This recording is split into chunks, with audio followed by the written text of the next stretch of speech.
Hey guys, I'm here to quickly do the palette tag. I first saw my girl Diva706 do this. She showed every one of her palettes that she owns. Of course, I'm not going to show you guys like my single shadows and like small little palettes. I have like Wet n Wild little trio palettes, but just the major palettes that I have. So if you guys want to see this video, just stay. The first palette I have is like the first palette that I started YouTube with. Like when I first started watching YouTube, I really thought I was like doing it when I got this palette, and that is the Eyes, Lips, and Face, aka e.l.f. palette. And excuse me not having on any nails, but I'm actually enjoying my hands being free. I can go ahead and work on my eczema because it is getting horrible. If you can see, it is terrible looking. But yeah, this palette was my first palette, and I don't even know how many, 88 shadows I think it is. The 88 shadow palette or whatever. I'm not gonna talk about each individual shadow because we'll be here all day, so I'm just gonna show you the shadows and keep it moving. Oh, and I'm going from the least expensive to the most. Okay, the next palette I have is another e.l.f. palette, and that is the Little Black Beauty book. That first palette I think was like $5. I had got it on sale, and this palette was like $3. And that's what it looks like on the inside. And I kind of put a dent in a lot of these for me that had only used it for like a month. So that's a little bit. Next I have the Fergie palette. This is the Center Stage Collection palette. I did a drugstore look with this that everybody raves about, and that's what it looks like on the inside.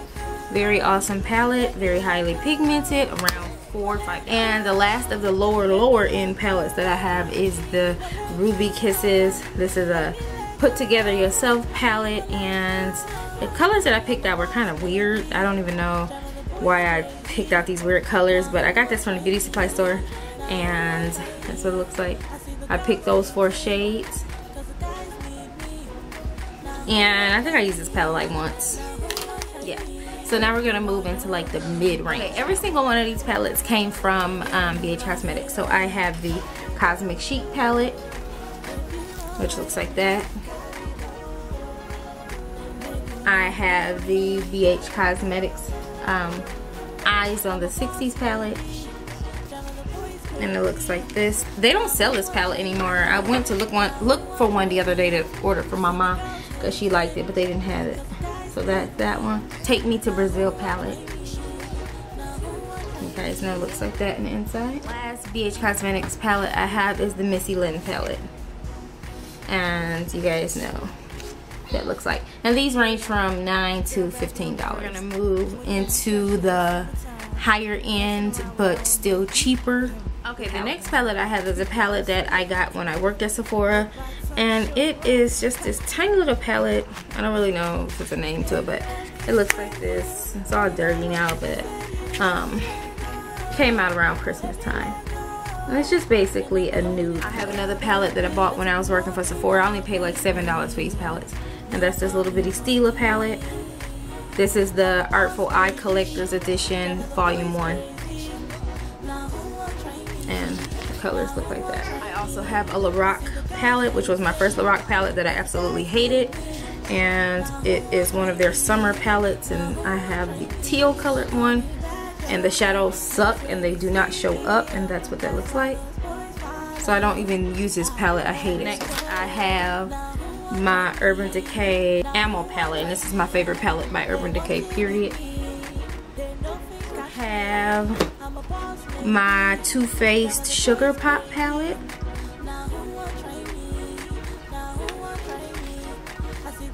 And last in the mid-range, I just got this in the mail today, which is the Nude Tude The Bomb palette, and I'm actually wearing them today.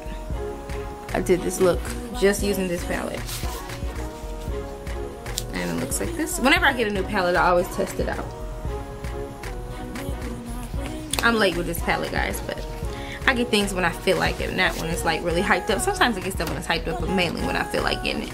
Alright, so now we're gonna move into the higher end palettes, which isn't gonna take long because I don't have. I have the Anastasia Beverly Hills Artist palette, and I actually gave one of these away in a giveaway when I bought this palette.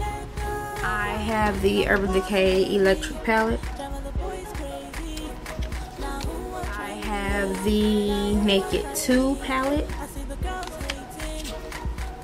have the Naked 3 palette. I have the Lorac Pro 2 palette. I have a custom matte palette that I'm not finished with because I need to depot some other shadows, but I do have the absolute last palette I have is one that I just got, you guys already know, which is the Laura Mercier palette. So that's the end of my palette collection, guys, and I will talk to you guys in the next video. I tag whoever wants to do theirs. Talk to you guys in the next one.